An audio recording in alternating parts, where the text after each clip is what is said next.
नमस्कार, मैं हूं रजनी कौर और आप देख रहे हैं न्यूज अफेयर 24 का विशेष कार्यक्रम हेल्थ इनसाइट्स विद रजनी। आज के दौर में हम शारीरिक स्वास्थ्य पर तो बात करते हैं, लेकिन मानसिक स्वास्थ्य अब भी अक्सर अनदेखा रह जाता है। तेज रफ्तार जिंदगी, काम का दबाव, रिश्तों में तनाव, सोशल मीडिया की तुलना और भविष्य की अनिश्चितता, इन सब के बीच मानसिक संतुलन बनाए रखना आज की सबसे बड़ी चुनौती बन चुका है। इसलिए आज की बातचीत बेहद जरूरी है। आज हमारे साथ मौजूद है एक ऐसी विशेषज्ञ जिन्होंने पिछले 35 वर्षों से मानसिक स्वास्थ्य के क्षेत्र में गहन, व्यवहारिक और वैश्विक स्तर पर कार्य किया है। आज की अतिथि हैं डॉक्टर सिद्दीका हुसैन। आपका बहुत बहुत स्वागत है मैम। आपसे बातचीत करने से पहले मैं आपका थोड़ा सा परिचय देना चाहूंगी। पीएचडी है clinical psychology, founder and director हैं माइंड वर्क बैट्स psychotherapy and assessment centre, consultant student wellness centre IIT Mumbai. Doctor Siddiqa ने भारत और अंतर्राष्ट्रीय स्तर पर बच्चों, युवाओं और वयस्कों, वरिष्ठ नागरिकों, सभी आयु वर्ग के साथ काम किया है। वे एक certified cognitive behaviour therapist, reality therapist, biofeedback therapist और चॉइस थ्योरी प्रोग्राम्स की सर्टिफाइड ट्रेनर है। आज हम उनसे बात करेंगे और जानेंगे कि इस बदलते समय में मानसिक रूप से स्वस्थ कैसे रहा जाए।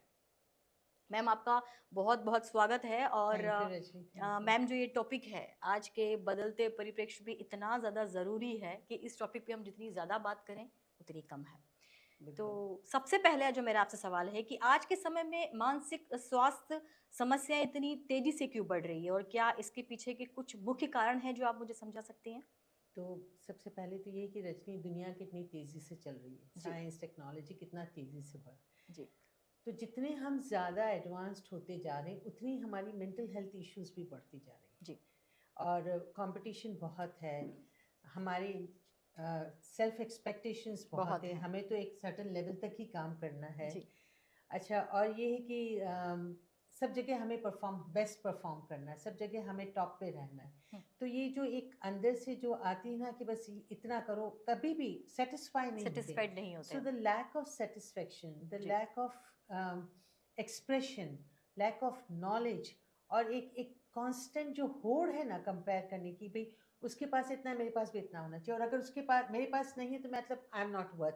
तो एक constant value of self worth, वो जो हम स्केल में करते रहते हैं कि भाई मैं कहाँ हूँ, मैं क्या कर रहा हूँ, तो उससे भी हमारी मेंटल हेल्थ पे बहुत असर पड़ता है। दूसरी बात ये कि अभी फिलहाल आज के ज़माने में देखा जाए तो कोविड के बाद बहुत ज़्यादा फर्क पड़ा है जी। क्योंकि एक फियर ऑफ अनसर्टेनिटी कि क्या होगा, कल क्या होगा। कोविड ने पूरी दुनिया को झिझोड़ दिया। जो कोविड में हुआ उसके बाद लोगों का एक विश्वास सा चला गया है जी। बहुत ज्यादा अंदर से लोग डर गए, आत्मविश्वास खो चुके हैं, बहुत आत्मविश्वास खो गया। तो कोविड के बाद मेंटल हेल्थ पे बहुत असर पड़ा, प्लस जो वैक्सीनेशन उस वक्त लिए गए हैं उससे भी मेंटल हेल्थ पे बहुत ज्यादा एंजाइटी बढ़ी है, डिप्रेशन बढ़ा है लोगों में ड्यू टू द वैक्सीनेशन। तो ये भी बहुत फर्क पड़ा है। प्लस आजकल हमारे, आप एकेडमिक वर्ल्ड ले लें, आप प्रोफेशनल वर्ल्ड ले लें, आप पर्सनल वर्ल्ड ले लें, सोशल वर्ल्ड ले लें, कहीं पे भी देखिए इतना ज़्यादा कंपटीशन है, इतना ज़्यादा, you have to put it up to it. बिल्कुल, चाहे आप कैपेबल हो कि नहीं। Everyone wanna be a number one actually. Number one, second number पे कोई नहीं आना चाहता। बिल्कुल। आप देखिए इकोनॉमिक इम्बैलेंसेस कितना है जी। मतलब जॉब स्ट्रेस कितना है, जॉब इनसिक्योरिटी कितना है। और ये है कि लोगों को ये है कि बस मुझे तो बेस्ट जॉब चाहिए, फॉरगेट अबाउट आप प्रोफेशनल तक पहुंचे। बच्चा जब स्कूल से स्टार्ट होता है जी, तो KG 1, 2 तक लोग, माँ बाप उनके दिमाग में डाल देते, बेटा तुझे डॉक्टर बनना है, बेटा तुझे इंजीनियर बनना है। जी। तो एक already we have set the standards exactly, और उस स्टैंडर्ड को मीट करने में जो एक कांस्टेंट वो है ना पे डालते रहते हैं प्रेशर, एक प्रेशर और एक जंग चलती रहती है। मैं हमेशा कहती हूँ जिंदगी एक जंग है, एक जंग चलती रहती है अपने आप से भी और बाहर की दुनिया से भी। तो वो जंग को जब मैनेज करना होता है तब ये मेंटल हेल्थ इश्यूज पड़ते हैं जी। क्योंकि अगर नहीं परफॉर्म कर पाए तो एंग्शियस रहेंगे, परफॉर्म करने से पहले एंग्शियस रहते, मैं कर पाऊंगा नहीं कर पाऊंगा, मैं भूल गया तो क्या होगा, मैं एग्जाम नहीं दे पाया तो कहती है एंग्जाइटी तो स्टार्ट हो गई। और अगर नहीं कर पाए तो फिर एक डिप्रेशन होता है कि मैं तो कुछ नहीं कर सकता हूँ, I am no good. Plus अब सबसे बड़ी बात तो सोशल मीडिया जी, वहाँ पे कितने लाइक्स मिले नहीं मिले, हमारी इमेज क्या है, अगर हमें पसंद नहीं आता, हमारे वैलिडेशन, कांस्टेंट वैलिडेशन, हम वैलिडेशन हमेशा दूसरों से मांग रहे हैं विदाउट अपने अप्रूवल के। So the external validation is more important for us to survive in the society. जी जी जी, ये बहुत जरूरी है कि भाई लोग हमें कितना पसंद करते हैं, हम अपने आप को कितना पसंद करते हैं वो ये मैटर ही नहीं कर रहा है, बिल्कुल ही नहीं।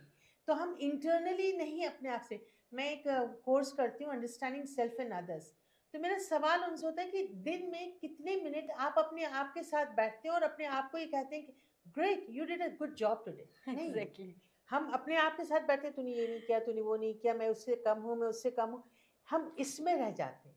तो हम खुद भी अपने आप को एक्सेप्ट नहीं करते, हम खुद भी अपने आप को वैलिडेट नहीं करते, और फिर दुनिया भी हमें वैलिडेट नहीं करती, तो then I am no good, मैं तो वर्थ ही नहीं हूँ, मुझे तो कुछ है ही नहीं, मैं तो सबसे कमजोर हूँ, आई हैव फेल्ड, बस हम ये करते हैं। और फिर वही चीज हमारे सामने आती रहती है क्योंकि हमने खुद ही मान लिया कि हम यहाँ पर कमजोर हैं, राइट। एक थेरेपी मैम शायद आप लोग यूज भी करते हैं, ऐसा कि मैंने कई बार देखा है कि अगर आप अपनी प्रॉब्लम्स को एक बार कहीं लिख भी लेते हैं तो आधी प्रॉब्लम वैसे ही सॉल्व हो जाती है। तो क्या वही चीज है, पहले खुद वैलिडेट करना कि भाई हमने लिख दिया, मतलब मान लिया कि लाइफ में हमारी समस्या है तो 50% सॉल्व हो गई? ये नहीं, 50% तो नहीं कह सकते, लेकिन when you bring it on the paper, okay, आपके दिमाग में चली, दिमाग में बहुत सारी बातें चल रही, हमारा दिमाग तो जंगल ऑफ थॉट्स होता है, तो बहुत सारी बातें नहीं।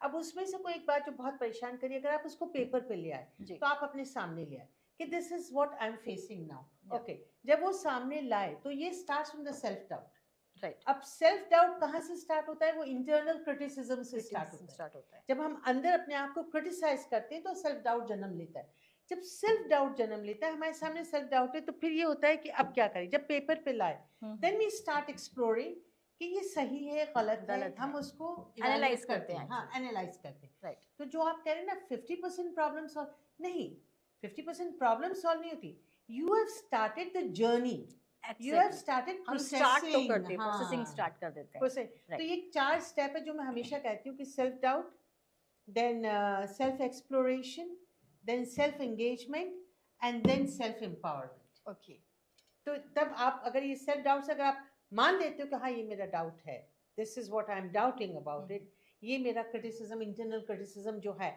तो then how should I empower, तो आपने अपनी जर्नी स्टार्ट कर दी। एक्चुअली बात वही है, जर्नी स्टार्ट करना। आप कहीं से चलेंगे तभी तो कहीं पहुंच पाएंगे। हाँ, एक कदम तो हम कहते हैं ना कि the journey starts from the single step, यानी जी जी, तो आप इनिशिएट तो कीजिए। बिल्कुल जी। मेरा आपसे दूसरा सवाल है कि कई लोग तनाव, एंजाइटी और डिप्रेशन को नॉर्मल लाइफ प्रॉब्लम समझकर नजरअंदाज कर देते हैं, और ये सोच कितनी खतरनाक हो सकती है? मेंटल प्रेशर से क्राइम तक का जो सफर है, क्या हम इसको वार्निंग साइन इग्नोर कर देते हैं कई बार? ये बहुत ज्यादा रिस्की होता है। If you are not in touch with yourself, yes, if you are not being honest with yourself, then you are living a pseudo life, okay. एक बहुत आर्टिफिशियल जिंदगी जी रहे, कई लोगों के सामने हंसते पर दिल में कुछ भी गुजर रहा है।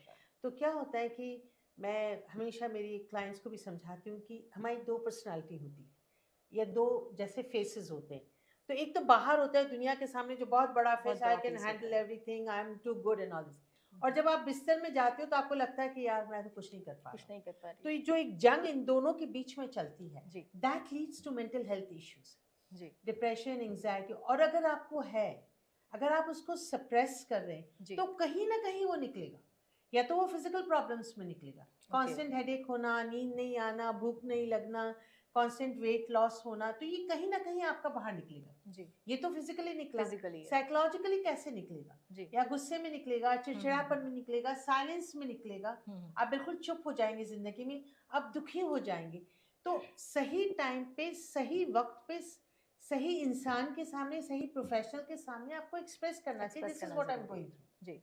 और इंसान है, प्रॉब्लम्स तो होगी बिल्कुल। आप जब तक मैं कहती हूँ कि थोड़ा बहुत स्ट्रेस जिंदगी में अच्छा होता है कि ताकि वो आपको हेल्प करता है परफॉर्म करने की, लेकिन वो जब अपनी लिमिट से बढ़ जाए जी, तो उसको सही तरीके से कैसे हैंडल करना, before it breaks down, breaks you down जी। ब्रेक डाउन मतलब break you down into pieces, better you handle it, you empower that weakness of yours. यानी देखिए, everyone has strength and weakness, सबकी जिंदगी, सबके पास अपनी कुछ अच्छाइयाँ होती है, अपनी कुछ बुराइयां भी होती है। उन कमियों को आपको अच्छाइयाँ कैसे करनी, ये आपका चैलेंज है। और इसी चैलेंज को जब हम नहीं मैनेज करते हैं या उसको नहीं हम फेस करते हैं, फाइट करते हैं, हम उसको कॉन्स्टेंटली अवॉइड करते हैं, तो then down the road it becomes a problem for you. जी मैम, मेरा आपसे अगला क्वेश्चन है कि सोशल मीडिया और डिजिटल लाइफ का मानसिक स्वास्थ्य पर क्या प्रभाव पड़ रहा है? क्या आपको लगता है कि रिश्तों में कम्युनिकेशन गैप और इमोशनल डिस्कनेक्ट बढ़ रहा है? बहुत ज़्यादा बढ़ रहा है। जैसे मैंने आपसे कहा ना कि स्क्रीन कनेक्ट्स स्क्रीन बट जी। डिसकनेक्ट पीपल, जी तो एक इमोशनल एक्सप्रेशन भी खत्म हो रहा है, बिल्कुल। क्योंकि हम तो मशीन के सामने बैठे हैं, हम तो कंप्यूटर के सामने बैठे हैं, हम तो फोन बिल्कुल। के सामने बैठे हैं, हम उनसे बातें कर रहे हैं, जी तो हम क्या फील कर रहे हैं, कैसा फील कर रहे हैं, हम वहाँ बता रहे हैं। जी हमें रेसिप्रोकेशन में क्या क्या जवाब मिल रहा है वो तो जी पता जी ही नहीं हमें। बिल्कुल। तो एक ये है कि हम लोनर बनते जा रहे हैं, हम इमोशनली इनएक्सप्रेसिव बनते जा रहे हैं, जी। सही इमोशन का इस्तेमाल नहीं कर रहे हैं हम, और प्लस जो हमें स्क्रीन कह रहा है, जो हमें डिजिटल वर्ल्ड कह रहा है, हम उसी को फॉलो कर रहे हैं। बिल्कुल। तो ये है ना, एक कम्युनिकेशन को बिल्कुल जो एक कहना चाहिए ना, ह्यूमन कम्युनिकेशन को बिल्कुल उसने डिस्कनेक्ट कर दिया है। जी यहाँ पे घर पे लोग, मैंने बहुत से घर में देखा है कि लोग आपस में बात नहीं करते, एक कमरे से उठ के दूसरे कमरे कमरे तक में नहीं नहीं जाते, मैसेज भेज देते हैं एक मैसेजेस दूसरे को। करते हैं। जी तो फिजिकल इमोबिलिटी भी बढ़ रही है, लेथार्जी भी बढ़ रही है। और जैसे मैं IIT बॉम्बे में थी, वहाँ पे बच्चे दिनों दिन कमरे से बाहर नहीं आते। ओके। क्यों नहीं आते? तो they are happy studying screen online. And all right. तो जो हॉस्टल का जो सही मजा होता था बिल्कुल। कि भाई वहाँ पे हैंग आउट करते थे, वहाँ फ्रेंड्स अलग बनाते थे, अलग कल्चर के बच्चे अब तो हैं है ही वहाँ नहीं, पर। वो कल्चर ही बिल्कुल। नहीं है अब। तो हमारा पूरा कल्चर आप देखिए, इस हिसाब से सोशल स्किल्स से डेफिसिट होता जा रहा है, कि वो एक प्रॉपर जो सोशल स्किल्स होनी चाहिए वो डेवलप ही नहीं होती। जी। और मैं तो IIT में भी बोलती थी कि आप बेस्ट ऑफ ब्रेन्स पैदा कर रहे हैं बट वर्स्ट ऑफ पर्सनालिटीज पैदा कर रहे हैं राइट। क्योंकि यहाँ आप पर्सनालिटी में सिर्फ एक एकेडमिक ही थोड़ी होता है, ये जी। एजुकेशनल या मेंटली थोड़ी होता है, जी सोशल है, इमोशनल है, तो कहाँ है बिल्कुल। वो डेवलपमेंट? तो हो ही नहीं रहा है, तो हमारी पर्सनालिटी अधूरी हो जाती और है। उसी वजह से आपको लगता है कि हमारा पेशेंस लेवल जो है वो कम होता है? बिल्कुल राइट। बिल्कुल, क्योंकि जो ओवरलोड, जो हमें हाई स्टिमुलेटेड फंक्शन, ये जो प्रोग्राम्स होते हैं, जी उससे इतना ज़्यादा मेंटल ओवरलोड हो जाता है कि हम finally we end up to the mental fatigue. जी और एक बार अगर 2-4 स्किल देख ली, मैं आपको अभी बता रही थी कि मैंने परसों ही एक स्टडी के बारे में पढ़ा कि एक्सेसिव रील वॉचिंग या short video watching lead to cognitive decline. ये इन्होंने 1 लाख लोगों के ऊपर, इंडिविजुअल्स के ऊपर इन्होंने ये स्टडी की, जो कॉन्स्टेंटली स्क्रॉल डाउन करते हैं और रील्स वॉच करते हैं। तो दे से कि their attention span is poor now, the attention has reduced, they lose the problem solving or reasoning skills.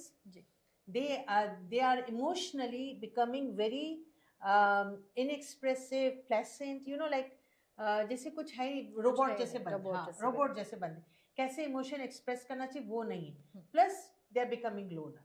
तो ये कहा जा रहा है कि कांस्टेंट जो तुम रील्स वॉच करते हो उसको बंद करो, and beside that when you are watching during the night it is affecting your sleeping pattern because it stimulates your brain, so it doesn't allow you to sleep, it doesn't allow you to rest and at the same time it doesn't allow you to reflect what am I doing because I'm busy watching the reels.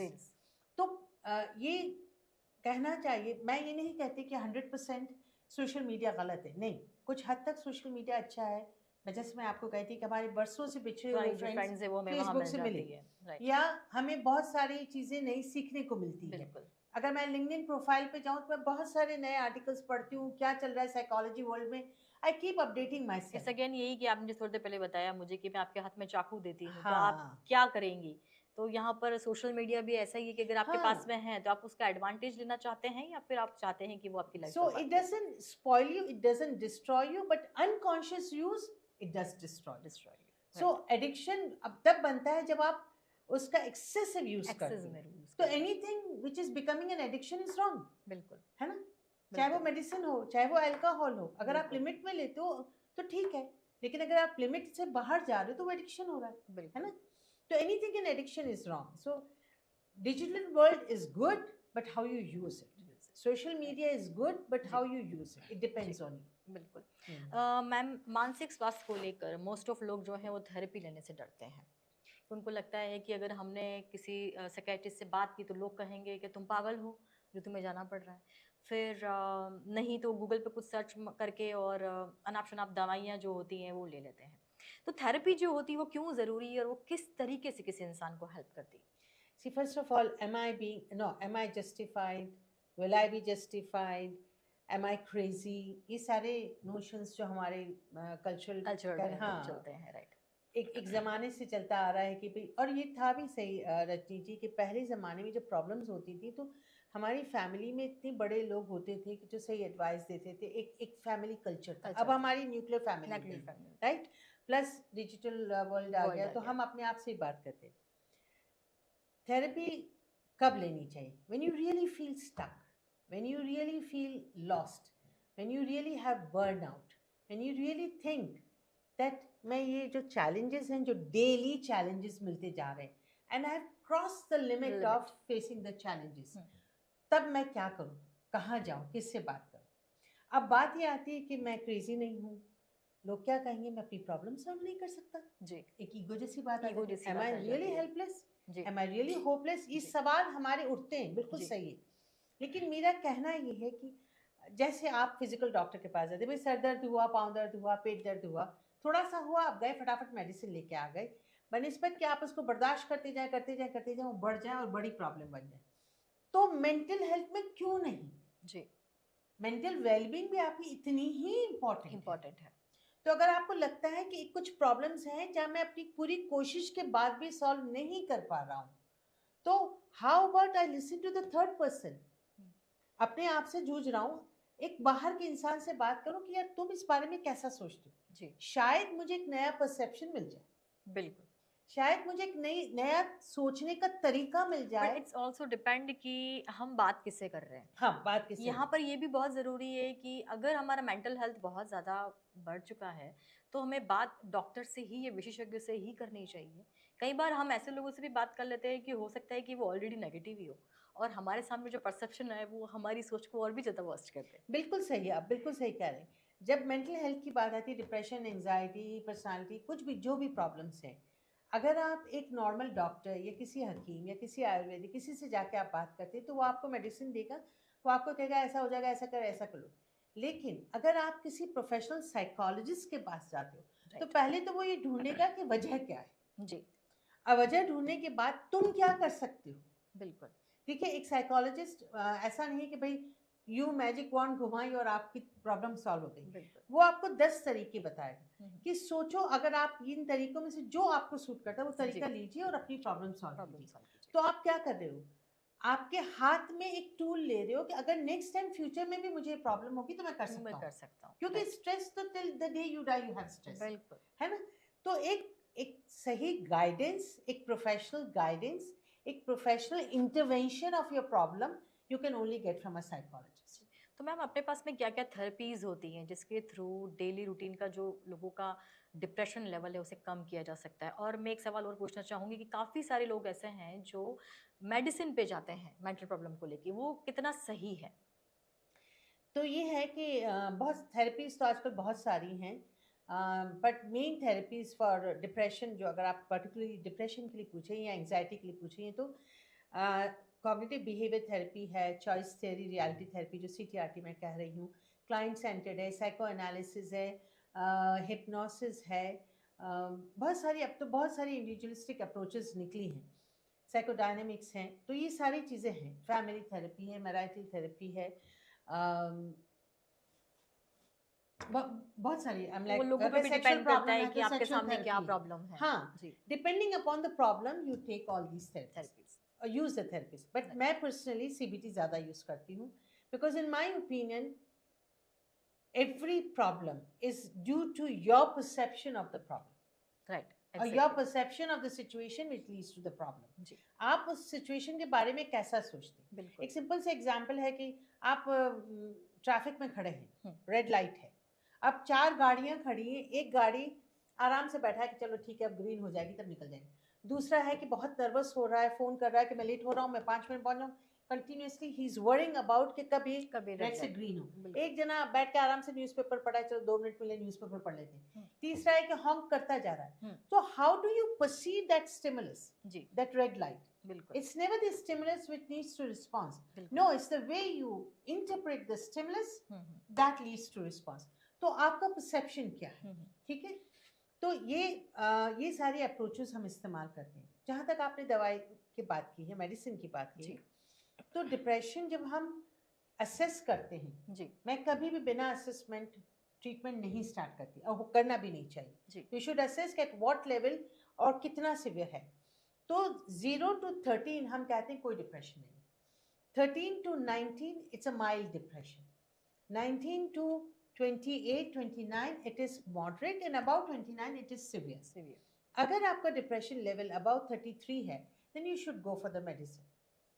But I personally don't believe in medicine so much until unless it is leading to a psychotic form. यानी क्योंकि medicine आपकी chemical body पे असर करती है, उसको correct कर मतलब उसको थोड़े हेल्प टाइम का करती रिलीफ है, दे सकती है, लेकिन हाँ परमानेंट नहीं होगा। परमानेंट नहीं। आप किसी साइकियाट्रिस्ट के पास जाएंगे तो वो भी आपको ये कहेगा मेडिसिन मैं दे रहा हूँ लेकिन आप काउंसलिंग के लिए जाइए, क्योंकि जो नेगेटिव थिंकिंग है, जो आपकी होपलेसनेस है, जो आपकी हेल्पलेसनेस है, जो आपके साइकोसोमैटिक सिम्टम्स है, वो तो थेरेपी से ही होगा ठीक। बिल्कुल। How do you deal with it, how do you manage that, how do you change your thoughts, the way you think, how do you reinterpret your perception, ये तो थेरेपी के से ही होगा। और क्या जरूरतें हैं, जैसे हम सीटीआरटी की बात करते हैं तो क्या नीड्स हैं, कहाँ पे आपके स्किल्स इम्बैलेंस हैं जी, how to gain the internal control and minimise the internal criticism, that's only because of the therapy. Okay, वो मेडिसिन नहीं करता। अब हम बात करते हैं स्टेप बाय स्टेप। सबसे पहले हम बात करेंगे कि कॉलेज स्टूडेंट्स और जो युवा हैं आजकल के, उनमें प्रोफेशनल चीज़ों को लेकर और एजुकेशन को लेकर इतनी एंजाइटी बढ़ जाती है कि छोटे छोटे बच्चे आजकल सुसाइड कर लेते हैं। तो उसके पीछे आपको क्या वजह लगती है और क्या हेल्प है जो पेरेंट्स या हम लोग कर सकते हैं? See first of all the high standards, high self expectations, competition is so much in the air कि हर पल पे कंपटीशन है, and the demand to prove yourself is very high. तो इससे क्या होता है कि the student is under constant pressure. पहले जमाने में 50% 60% और मेरे को फर्स्ट डिवीजन आया, बड़े खुश हो जाते थे, और 70% आए तो हम तो डिस्टिंक्शन लिया है ना, बहुत बड़ी बात। 99 लाकर भी हम कटघरे में खड़े रहते हैं। बिल्कुल सही है।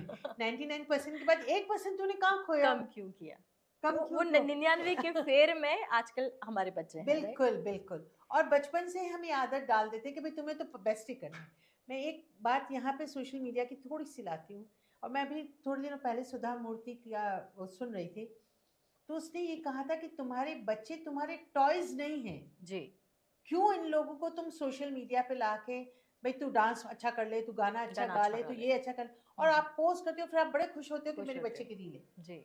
आप सोचिए बचपन से तेरे को तो नेशनल टीवी पे जाना है, तुझे तो गाना गाना है, टैलेंटेड है आपकी चाइल्ड, ठीक है, आप उनको परफॉर्म कराइए, बट स्टैंडर्ड्स इतने हाई मत कीजिए। राइट, प्रेशर, बहुत ज़्यादा प्रेशर। एक बच्चा मेरे पास आता था जो कुवैत से था, कोटा कोचिंग क्लास में आता था। उसका older brother, he was a very smart guy, he was nerd okay actually, और वो इंजीनियर बन गया था, and he was innovating something, कुछ सोलर सिस्टम का कुछ कर रहा था जी। अचानक मोटरसाइकिल के एक्सीडेंट में उसकी डेथ हो गई। Unfortunately the whole pressure come on that child कि तुझे अब भाई जैसा इंजीनियर बनना ही बनना है। वो बच्चा जब कोटा रहा कुछ महीने, उसके बाद कुवैत आया तो मेरे पास आया, तो मैंने उसको देखा क्या हुआ, इतना वेट लॉस कैसे हो गया। वो मेरा हाथ पकड़ के ये कहता है, प्लीज़ आप मम्मी डैडी को ये कहते हो मुझे इंजीनियर नहीं बनना है, मुझे कोटा नहीं जाना। मैंने कहा कोटा नहीं जाना है, इंजीनियर नहीं बनना। नहीं, मैं इंजीनियर बन सकता हूँ लेकिन मैं कोटा नहीं जाऊँगा।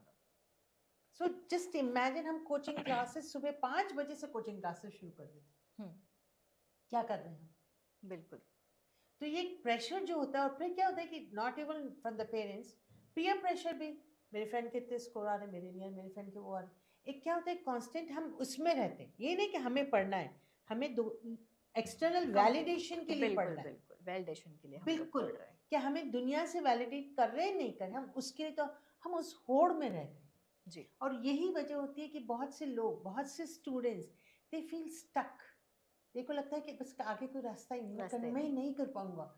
And when this comes from inside कि I will not be able to do, और आई एम स्टक, और there is no way out of it, they commit suicide. बिल्कुल। एक चीज़ और है मैम, जिस टॉपिक पे मोस्ट ऑफ बहुत कम बात होती है, महिलाओं के मानसिक स्वास्थ्य की बात हो जाती है, बच्चों की हो जाती है, पर मैंने देखा है कि पुरुष जो हैं, हमारा जो इंडियन कल्चर है उसके अंदर उनको बचपन से सिखाया जाता है कि तुम आदमी हो तो कितनी भी तकलीफ हो जाए, कुछ भी हो जाए, तुम्हें रोना नहीं है, बिल्कुल अपनी बिल्कुल। एंजाइटी शो नहीं करनी है, अपना डिप्रेशन शो नहीं करना है, और तुम बहुत ताकतवर हो, तुम्हें बिल्कुल हक ही नहीं है अपनी कोई भी फीलिंग, चाहे प्रेम हो चाहे कुछ भी हो, शो करे। हाँ, गुस्सा शो करने का है, क्योंकि वहां पर ये कि भाई तुम पुरुष हो, पुरुष प्रधान समाज में ये खास तौर पर है। तो आप मुझे बताएं कि पुरुषों के लिए ये चीज कितनी ज्यादा खतरनाक है, क्योंकि वो शो ही नहीं करते। हम महिलाएं हैं, रो के कर देती हैं, लड़की भी कर लेती हैं, कुछ ना कुछ तो हम कर ही लेती हैं उसको बाहर निकालने के लिए, लेकिन पुरुष नहीं करता ऐसा।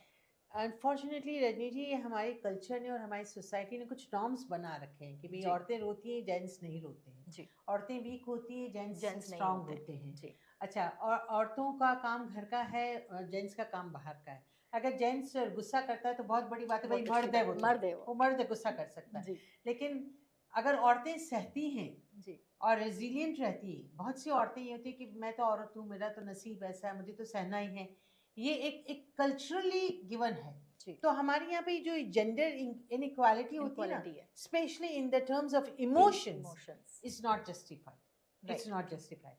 तो जेंट्स को भी इतनी ही तकलीफ होती है, लेकिन जेंट्स बाहर आके नहीं कहते, फॉर द रीजन इज, मतलब बहुत सारे रीजंस हैं उसके बाद इस बात में।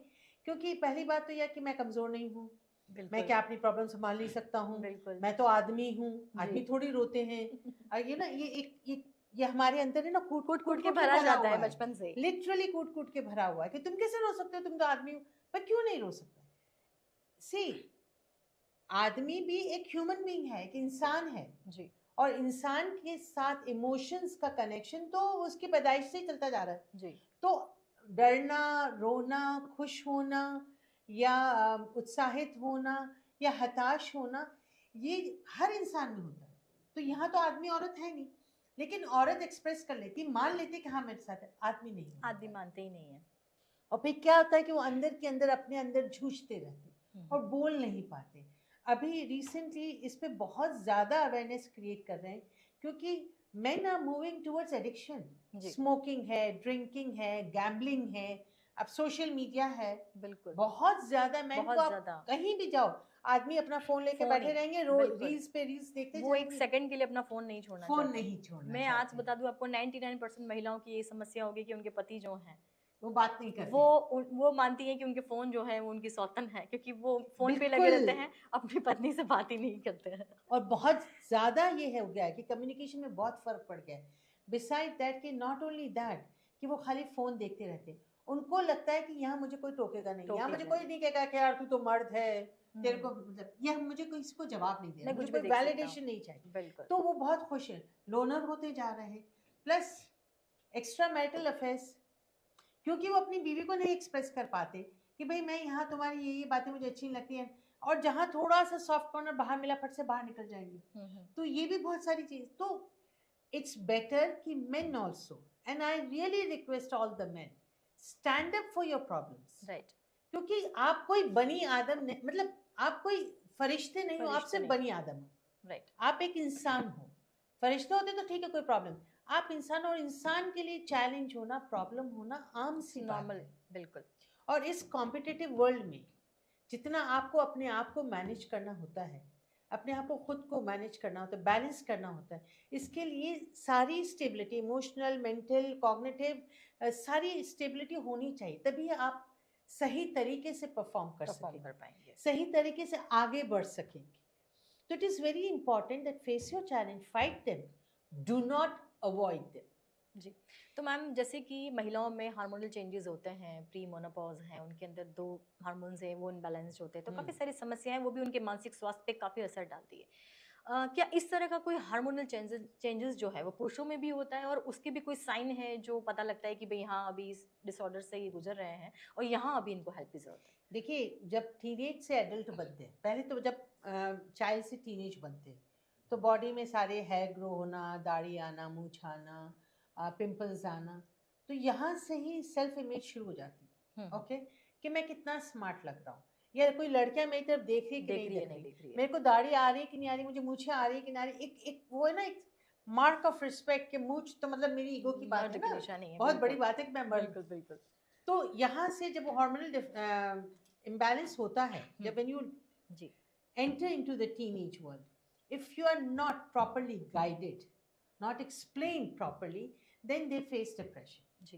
बहुत से बच्चे ऐसे आते हैं कि when they have the first discharge, now they are getting sexually fertile, they are getting sexually healthy, okay, and if they do not have the education about it, then वो क्या होता है कि आपस में बातें करते हैं जो एक दूसरे की नॉलेज, मतलब जो छोटी मोटी नॉलेज होती है, अब वो जेन्युइन है कि नहीं ये नॉलेज ये भी नहीं मालूम, पर जो थोड़ा बहुत अब तो थोड़ा मास मीडिया पे और मिलने, तो बहुत सारे बच्चे गलत भी चले जाते हैं, और जब चले जाते हैं तो एक गिल्ट फीलिंग होती है कि हमने गलत कर दिया। अगेन वही लैक ऑफ नॉलेज, जो आपने lack of knowledge, ignorance about the certain issues and inability to express.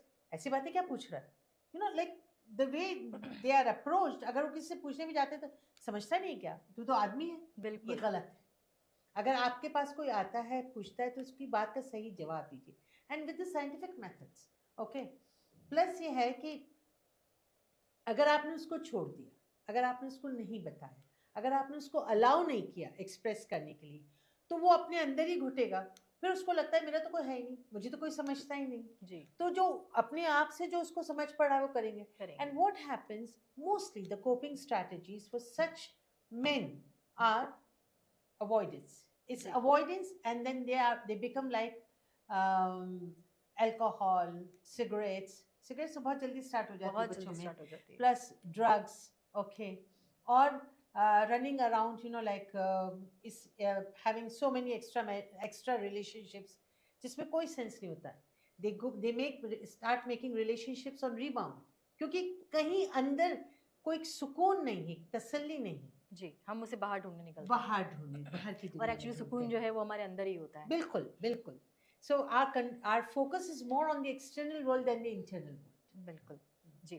तो ये बात तो हमने पुरुषों की करी, अब हम आते हैं महिलाओं पे, कि महिलाओं की एक जो सबसे गंदी आदत होती है, चाहे वो शारीरिक स्वास्थ्य हो उनका, चाहे मानसिक हो, वो टालती हैं।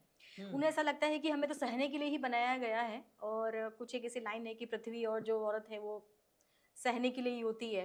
तो ये जो थॉट है, और मुझे लगता है कि सबसे ज़्यादा अगर मानसिक बीमारियों से कोई गुजरती है, डिप्रेशन, एंजाइटी, अवसाद, या हम जो कुछ भी कह लें, वो महिलाएं होती हैं। तो महिलाओं के आप क्या कहना चाहेंगी कि उन्हें किस समय पे ये ट्रिगर हो जाना चाहिए कि अभी मुझे किसी की ज़रूरत है और मैं मजबूत हूँ? एक अच्छी थॉट है कि ये मानना कि मैं मजबूत हूँ, लेकिन अब मुझे हेल्प चाहिए। मैं हमेशा ये कहती हूँ कि एक महिला एक घर की वॉल होती है, दीवार होती है, जिसके ऊपर हर कोई लीन करता है, हर कोई उसको अप्रोच करता है, जिससे हर कोई सुरक्षित महसूस करता है जी। ठीक है, अगर उस वॉल में क्रैक है जी, तो उस घर के क्या हाल होंगे, बिल्कुल सोचिए। तो अगर उस वॉल में क्रैक है तो बच्चों की परवरिश कैसे करेगी, हस्बैंड कैसे ध्यान रखेगी, पूरी फैमिली का कैसे ध्यान रखेगी? तो क्या करना चाहिए, पहले उस वॉल को अपने सीमेंट करना चाहिए, उसको मेंट करना चाहिए। अगर वो सही है, स्वस्थ है और बैलेंस्ड है, अपने संतुलन में है, तो फिर वो पूरी फैमिली का बहुत अच्छी तरह ध्यान रख सकती है, वो बच्चों की परवरिश भी अच्छा कर सकती है।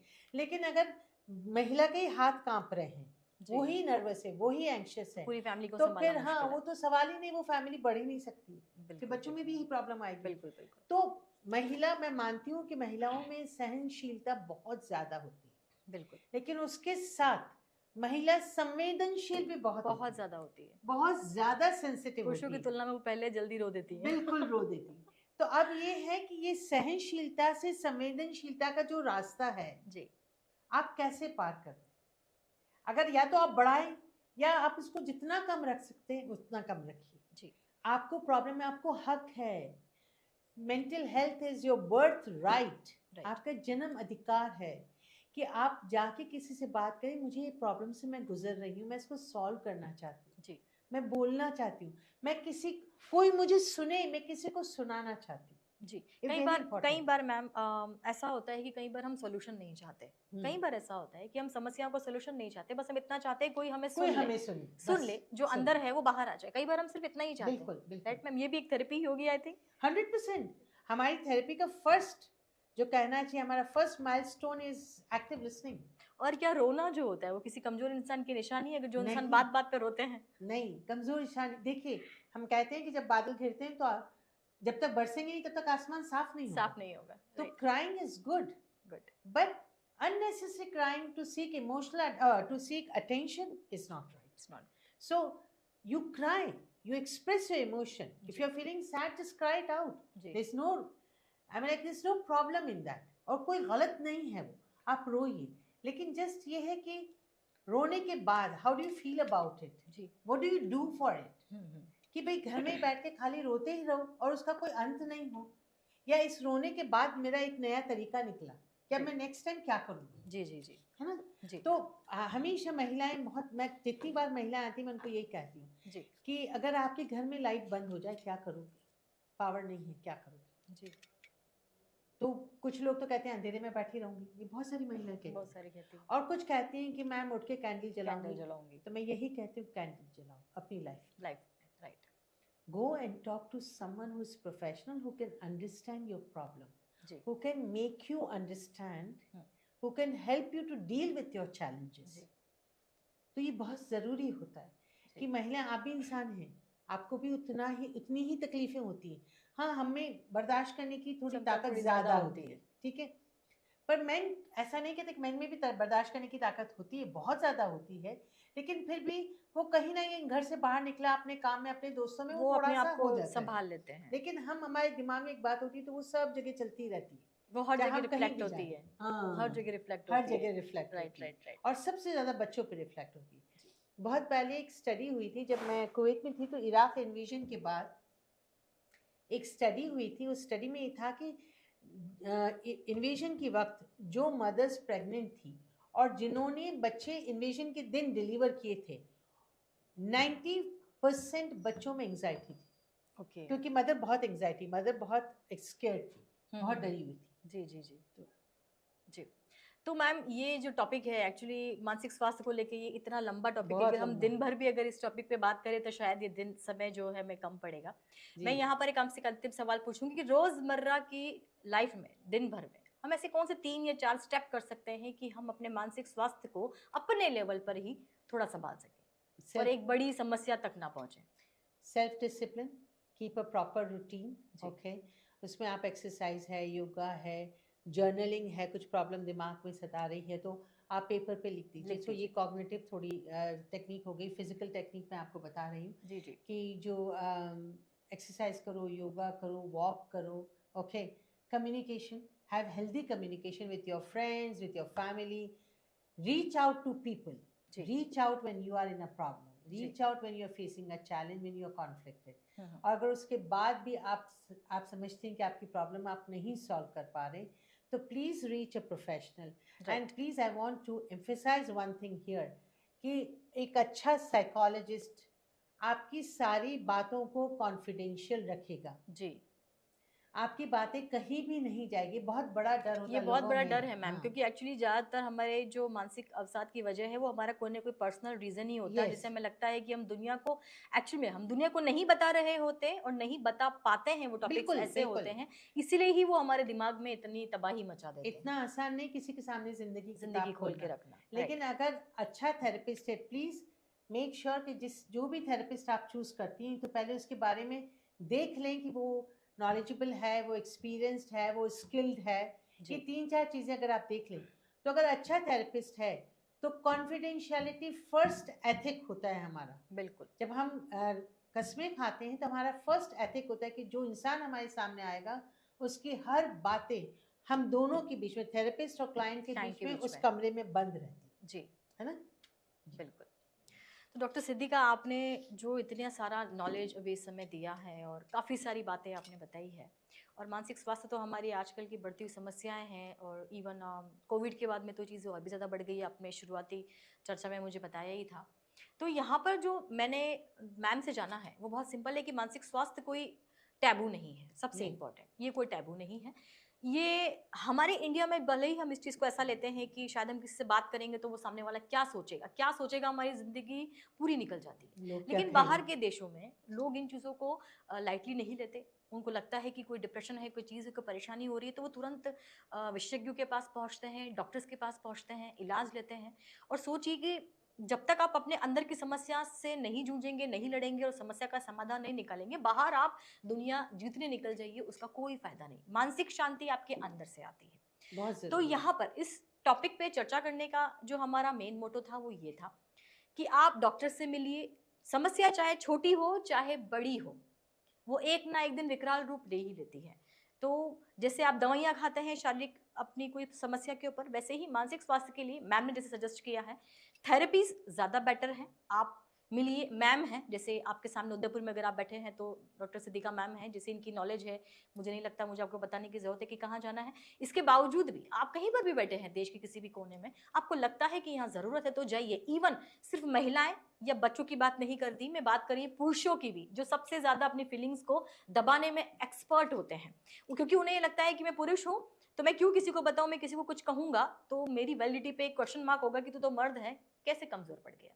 तो ऐसा नहीं है, मानसिक स्वास्थ्य हम सबका एक जैसा होता है। तो हम सभी को समय पर इस तरह की इलाज प्रोसेस लेनी चाहिए ताकि हम स्वस्थ रहें। दिमाग भी स्वस्थ होगा तो भी शरीर स्वस्थ होगा, चाहे हम कितना भी अच्छा खाएं, जिम जाएं, कुछ भी करें, लेकिन अगर दिमाग में बहुत सारा कचरा लेकर बैठे हुए हैं तो सही कह रही हूँ मैम, तो वो बिल्कुल आपके सही। शरीर पे भी उसका इफेक्ट डेफिनेटली आता है। तो आज की चर्चा हम यहीं पे समाप्त करते हैं। तो डॉक्टर सिद्दीका, आज आपने जो सारी बातें हमसे साझा की वो बहुत यूजफुल थी।